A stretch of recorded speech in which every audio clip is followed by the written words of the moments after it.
Assalamualaikum warahmatullahi wabarakatuh. Halo semuanya, kami dari PBL RKS 603. Pada video kali ini, kami akan mengimplementasikan blok diagram SDR pada HKRF. Adapun pada praktikum kali ini, kami berperan sebagai receiver atau pihak penerima sinyal. Sebelum masuk ke dalam praktikum, mari kita bahas sedikit tentang konsep dasarnya. Apa itu SDR? Software Defined Radio adalah sistem komunikasi radio di mana komponen yang biasanya diterapkan pada perangkat keras konvensional, seperti komponen filter dan demodulator, kini dialihkan sepenuhnya ke dalam perangkat lunak. Adapun awal mula SDR berkembang dari kebutuhan militer dan riset teknologi tingkat tinggi yang menginginkan satu perangkat radio tunggal yang fleksibel untuk diprogram ulang tanpa perlu mengganti sirkuit fisiknya. Bagaimana SDR diterapkan hingga sekarang? Saat ini, teknologi SDR sangat masif digunakan, mulai dari melacak penerbangan pesawat secara real-time melalui ADS-B, menangkap citra satelit cuaca, hingga analisis keamanan cyberfisik nirkabel untuk mengaudit kerentanan frekuensi, seperti yang kami lakukan sekarang menggunakan kombinasi HKRF1 dan GNU radio. Adapun tujuan pembelajaran utama dari praktikum yang kami lakukan adalah yang pertama, untuk memahami dan menganalisis secara mendalam blok diagram dari software Defined Radio Receiver yang dibangun menggunakan kombinasi HKRF1 dan GNU radio dalam perspektif keamanan sistem cyberfisik.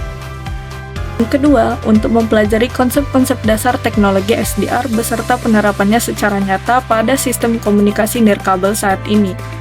Kemudian yang ketiga, untuk mengidentifikasi dan menganalisis fungsi dari setiap komponen atau blok utama yang menyusun rangkaian receiver pada aplikasi GNU Radio Companion. Dan yang terakhir, untuk mengimplementasikan secara langsung proses penerimaan sinyal radio komersial menggunakan perangkat keras HKRF1 sebagai sarana praktek cyberfisik kami. Untuk mendukung implementasi ini, alat dan bahan yang kami gunakan sangat ringkas, yaitu 1. HKRF1, yang berfungsi sebagai papan utama penerima sinyal radio analog dan mengubahnya menjadi sampel digital INQ. Kedua, teleskopik antena, yang berfungsi sebagai komponen fisik untuk menangkap gelombang elektromagnetik dari udara. Dan yang ketiga, braid USB cable, yaitu kabel data untuk menyalurkan daya serta mentransfer data sinyal berkecepatan tinggi ke laptop secara real-time. Tahap pertama dimulai dengan mengunduh paket perangkat lunak GNU radio melalui radio Conda, serta menyiapkan aplikasi USB driver bernama ZD. Sebelum beralih ke aplikasi, kita perlu merakit komponen fisik terlebih dahulu. Langkah pertama adalah memasangkan teleskopik antena secara langsung pada bagian konektor port bertuliskan ANT di perangkat HKRF1. Pastikan antena terpasang dengan kuat agar dapat menangkap gelombang elektromagnetik secara optimal. Setelah itu, hubungkan ujung micro USB dari braid cable ke port USB yang berada di sisi samping perangkat HKRF1. Langkah berikutnya, sambungkan ujung kabel USB tipe A ke port USB pada laptop. Setelah perangkat keras terhubung, buka aplikasi ZDIC yang sudah diunduh sebelumnya. Klik menu Option, lalu pilih opsi List All Device. Pada kolom pilihan perangkat, cari dan klik nama HKRF1. Selanjutnya, kami menghubungkan perangkat keras HKRF1 ke laptop menggunakan aplikasi ZDIC Driver. Perangkat dikonversi menjadi WinUSB agar aliran data mentah dari hardware SDR dapat terbaca lancar oleh sistem komputer. Berikut ini adalah diagram blok kami. Pertama, variabel SAM rate disetel sebesar 2M sebagai acuan laju sampel global di seluruh sistem.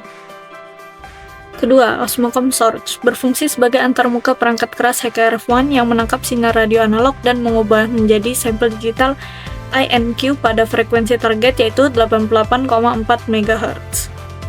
Ketiga, QT GUI Frequency Sync berfungsi mencabangkan sinyal untuk memvisualisasikan bentuk spektrum frekuensi secara langsung. Keempat, Low Pass Filter berfungsi membuang komponen frekuensi tinggi pengganggu di luar target informasi siaran. Kelima, WBFM Receive berfungsi melakukan demodulasi atau mengubah sinyal radio termodulasi menjadi bentuk sinyal suara baseband. Keenam, Rational Resampler berfungsi menyesuaikan kembali laju sampel data audio agar menghasilkan sampel standar yaitu 60 kHz. Dan yang ketujuh, Audio Sync berfungsi mengalirkan data audio akhir tersebut ke komponen perangkat keras pengeras suara komputer agar suaranya dapat didengar.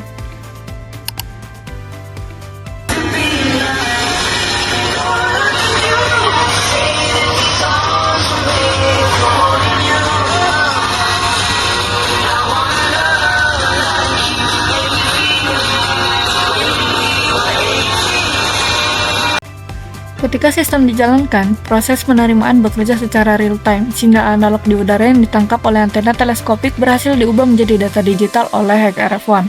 Bisa kita lihat pada layar, grafik spektrum frekuensi beresonansi sangat aktif, merespon gelombang masuk, dan proses demodulasi pada GNU radio sukses menghasilkan output suara musik yang jernih langsung melalui speaker komputer. Dari praktikum ini dapat disimpulkan bahwa teknologi software-defined radio memberikan fleksibilitas yang sangat luar biasa karena mampu memindahkan fungsi perangkat keras yang kaku ke dalam kendali perangkat lunak. Hanya dengan komponen fisik yang ringkas yaitu HKRF1 dan antena teleskopik, kita sukses mengimplementasikan sebuah sistem SDR receiver yang dinamis dan efisien. Sekian video dari kelompok PBL RKS 603. Terima kasih. Wassalamualaikum warahmatullahi wabarakatuh.